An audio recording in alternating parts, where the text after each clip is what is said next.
ልክ እንደዚህ ሲያልቅ ምን ነው ቀድሜ በበላው ብለሽ አይተሽ ይቆጭሻል። በደንብ ገብቶኛል። አመሰግናለሁ። ድስቱን ጠርጌ ላምጣልሽ? እሺ፣ ደስ ይለኛል። እሺ፣ በቃ መጣሁ። አይሽ ልክ እንደዚህ ሲያልቅ ምን ነው ቀድሜ በበላው ብለሽ አይተሽ ይቆጭሻል። እንቻሮጊት አንዳንዴ አሪፍ ነገር ትናገራለች።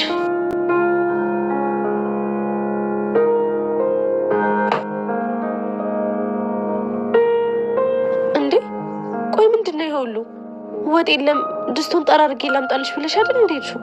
የዛሬው ትምህርትሽን በጥሩ ሁኔታ ስለጨረሽ ሽልማት ነው ብዬ ነው። ታውቂያለሽ በጣም መገርሚ ሰው ነሽ። ማንም እንዳንቺ ጭንቅላቴ ላይ እንደዚህ ተጫውቶብኝ ያውቅ። ተስፋ ካልቆረጥሽ አሪፉን ቃል በቅርቡ እናያታለን። በይ ቃልዬ። እሺ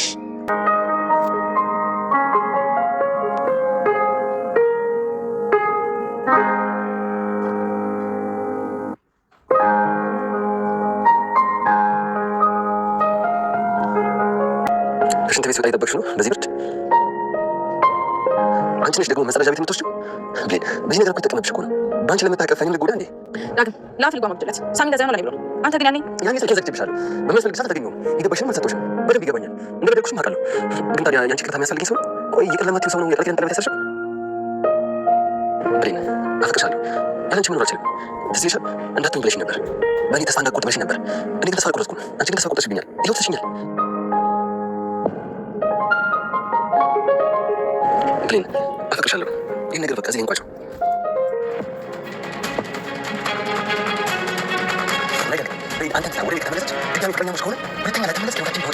ዳግምና ሳሚ እንግዲህ እልህ ተገባብተዋል ማለት ነው። አሁን ላይ ብሌን የኔ ከሆነች እንወራረድ፣ አንተ ሙሉ በሙሉ ከህይወታችን ትወጣለህ ብሎታል ዳግም ማለት ነው። ከዛ በኋላ እንግዲህ ሳሚ እልክ ውስጥ ገብቷል ማለት ነው። ለመመከር ነበረ የሄደው ሳሚ ዳግም ጋር። ዳግም ግን አመላለሱ ትክክል አልነበረም። እናም ሳሚ ተናዶበት ስለነበረ ከዛ በኋላ እንግዲህ ያደረገው ነገር ቢኖር ቃል መግባባት ነበረ። ያንን ቃል ደግሞ እፈጽመዋለሁ እያለ ነው ሳሚ ዳግም ላይ እየፎከረ ያለው ማለት ነው።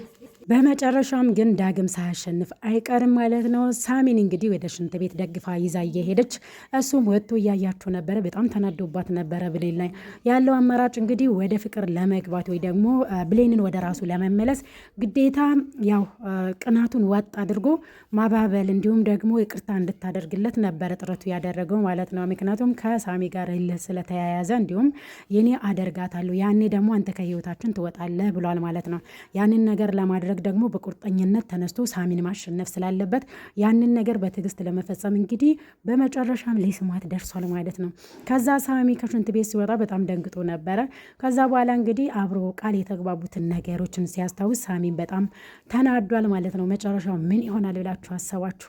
የሳሚና የዳግም ነገር እንግዲህ መጨረሻው ያማረ ነው ብዬ ነው የማስበው። ምክንያቱም ዳግም ብሌንን እጁ ሊያስገባ ይችላል ማለት ነው። ግን ይህ ማለት ደግሞ ሳሚ ምናልባት ከዛ ቤት የሚወጣበት አጋጣሚም ይኖራል። ከወጣ ደግሞ ብሌንን ማንም አይጠብቃትም።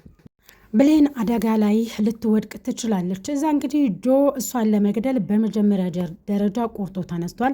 ያንን ነገር ደግሞ አሁን ላይ እሷን በደንብ እየጠበቃት ያለው ከሳሚ ውጭ ማንም የለም ማለት ነው። ዳግም ፍቅርን ብቻ ነው የሚመለከተው። እሷን በመጠበቅ ላይ ዜሮ ነው ማለት ነው። የሚወዱትን ሰው እንግዲህ ከመጠበቅ የበለጠ ነገር የለም ማለት ነው ከሚወዱት በላይ እና አሁን ላይ እንግዲህ የሳሚና የዳግም ጉዳይ ወደ ጎን እንተውና ሌላኛውና ዋነኛው ነገር እንግዲህ በኃይሉ አሁን ላይ ፀሐይን አግቷታል። የእሷ መፍትሄ አልተገኘላትም። እንደታሰረች እንግዲህ ስልክ ማንሳት አልቻለችም። ወንበሩን እንኳን በዘዴ አፏቃ ስልኩ ጋር መድረስ አልቻለችም እንጂ ያው ወይዘሮ ገነት ትደርስላት ነበረ ማለት ነው ስልክ ብታነሳ። ያችን ስልክ ካነሳች እንግዲህ ህይወቷ ትተርፋለች። በረሃብ እየሞተች ነው ያለችው። ምናልባት እግዚአብሔር በዚህ ሊፈትነኝ ሊሆን ይችላል። አሁን ላይ ጾሜን እየዋልኩ እያደርኩ ነው። ምናልባት እግዚአብሔር ጸሎቴን ሰምቶኝ አንድ ሰው ሊያድነኝ ይመጣል እኮ ስልኩን ባነሳ እያለች ነው። ግን ደግሞ ታስራ ስለነበረ ስልክ ማንሳት አልቻለችም ማለት ነው። አቶ ባይሉ እንግዲህ ተራ በተራ የነ ሰላምን ቤተሰብ መጨረስ ይፈልጋል። ከዛ ድል አንስቶ የሰላምን ሀብትና ንብረት መውረስ ይፈልጋል። ይህ ደግሞ ሳሚና ዳግም እንዲሁም ደግሞ ብሌን እያሉ አይሳካለትም ማለት ነው። ጆ ብቻ ነው አሁን ላይ አይኑን ጭፍን አድርጎ አይኑን መግለጥ አልቻለም። አይኑን ቢገልጥ ኑሮ ማን ወንጀለኛ እንደሆነ ማን ቤተሰቦቹ እንደገደለ ያውቅ ነበረ ማለት ነው። ከመጀመሪያው በኃይሉ ጋር ከሄደ ጊዜ ጀምሮ በኃይሉ እንግዲህ እዛኔ እሱ ቤተሰቦቼን ማን የገደለው ንገረኝ፣ አሁን ላይ ለበቀል ተነስቻለሁኝ ቆራርጬ ነው መጥላቸው ብሎ ሲጠይቀው መጨረሻ ላይ እንግዲህ ፊቱን አዙሮ እንደዛ ሲጠይቀው በነበረበት ሰዓት ላይ ያው በኃይሉ ቢላ ወስዶበት ሊገለው ነበረ። ያ ነገር አይቷል፣ ነገር ግን እርግጠኛ አልነበረም። አሁን ላይ ምንድን ነው እየተከናወነ ያለው ነገር የሚለውን ነገር ዞር ብሎ ቢመለከትና የበኃይሉን ተንኮልና ሴራ ቢያውቅ አሁን ላይ እንደ ሌላ አማራጭ የሚወስደው በኃይሉ ላይ ነበረ ማለት ነው። እርምጃውን ከሰላም ከብሌንና እንዲሁም ደግሞ ከሳሚ አይኑን አንስቶ ወደ አቶ በኃይሉ ያደርግ ነበረ ማለት ነው። አሁን ላይ ቃል ወደ ቤት ብትመለስ ጥሩ ነው ብዬ ነው የማስበው እኔ። ምክንያቱም ነገሮችን ለማበላሸት እሷ ጎበዝ ናት። አንዳንዴ ያው በጣም ተንኮለኛ ብትሆንም ነገር ግን ያው ብዙ ጊዜ ትያዛለች በብሌን ማለት ነው። ስልክ ስታወራ ልክ እንደ ጆ አሁን ላይ እየተሳካለት አይደለም በእርግጠኝነት። ነገር ግን ብዙ ጊዜ እየሸወዳት ነው።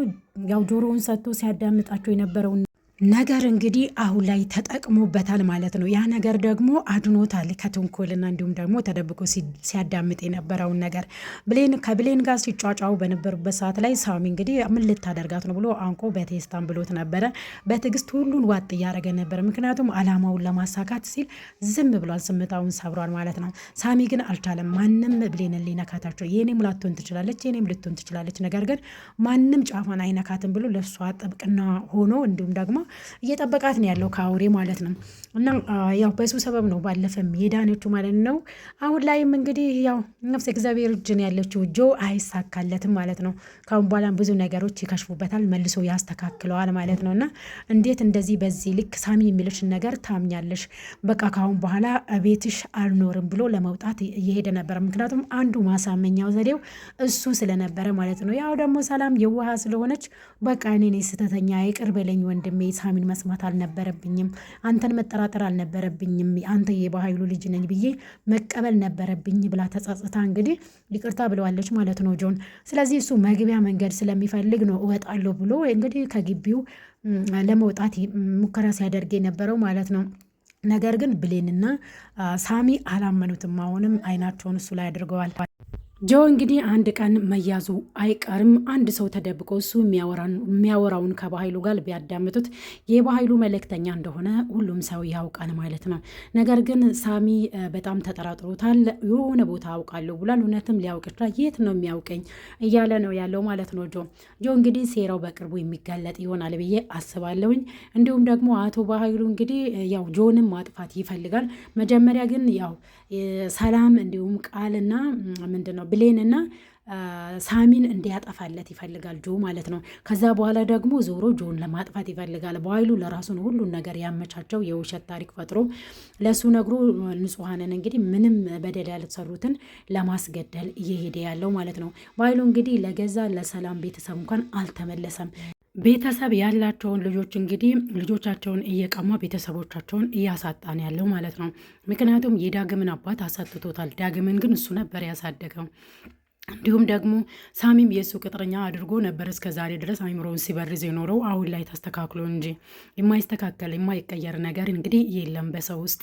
እናም ደግሞ አሁን ላይ ደግሞ ጆን ቤተሰቦቹን እራሱ ገሎበት መልሶ ግን አሳድጎታል። ቤተሰቦቹ የሞቱበት በሌላ ሰው ነው ብሎ እንዲያስብ አድርጎታል። አይምሮውን በርዞታል ማለት ነው። አሁን ላይ እንግዲህ ነፍሰ ገዳዮቼ እነ ሰላም ናቸው ብሎ ሰተት ብሎ ይሄዳል።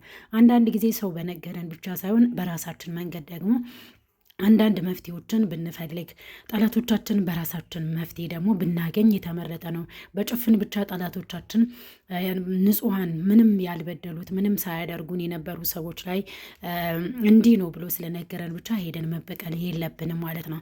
እንግዲህ ያው ከጆ የምንማረው የተነገረውን ብቻ ለማድረግ የሚሄድ ጭፍን ሰው ነው ማለት ነው። አቶ በኃይሉ እንግዲህ ያው እሱ የሚፈልገውን ነገር ብቻ እንዲከናወን ስለሚፈልግ ነው ጆን ወደ ሰላም ቤት የላከው ማለት ነው። ስለዚህ የጆን ቤተሰብ ራሱ ጨርሶ ራሱ ገሎ ሰላም ናት ያስገደለችብ ብሎ ነግሮታል። የውሸት ታሪክ ማለት ነው። ይህ ሰው ምን ፈልጎ ነው ከኔ እንደዚህ ሲያደርግ የነበረው? ለምንድን ነው በጭካኔ እንዲህ ሊያሳድገኝ ቻለው የሚለውን ነገሮችን ወደኋላ ብሎ ቢያስብ ኑሮ ዛሬ ላይ እንግዲህ ሰላም ምንም ያላደረገችው እንዲሁም ደግሞ ብሌን ምንም ሳታደርገው ሳሚም እንደዛው ምንም ሳያደርገው እንግዲህ ለመግደል ሙከራ እያደረገን ያለው አልሳካለት ብሎ ነው። እውነት ትቀጥናለች እንጂ አትበጠስም የሚባለው እንግዲህ ለዛ ነው። እናም ደግሞ ያው አደራ ድራማ እውነተኛ ታሪክ ላይ የተመሰረተ ነው፣ በድራማ መልኩ ቢቀርቡ ማለት ነው። ግን ብዙ ነገሮችን ከድራማ እንማራለን ብዬ አስባለሁኝ። እስኪ ከአደራ ድራማ ምን ተማራችሁ? ኮመንት ላይ ጻፉልኝ። ስለተከታተላችሁን እጅግ አድርጌ አመሰግናለሁ። በሌላ በቀጣይ ቪዲዮ እስክንገናኝ ድረስ ቸር ሰንብቱልኝ። ባይ ባይ።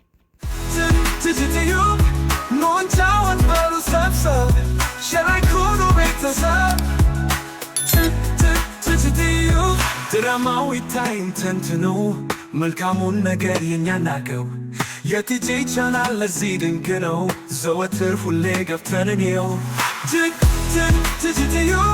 Moncha what better subside Shall I call no better side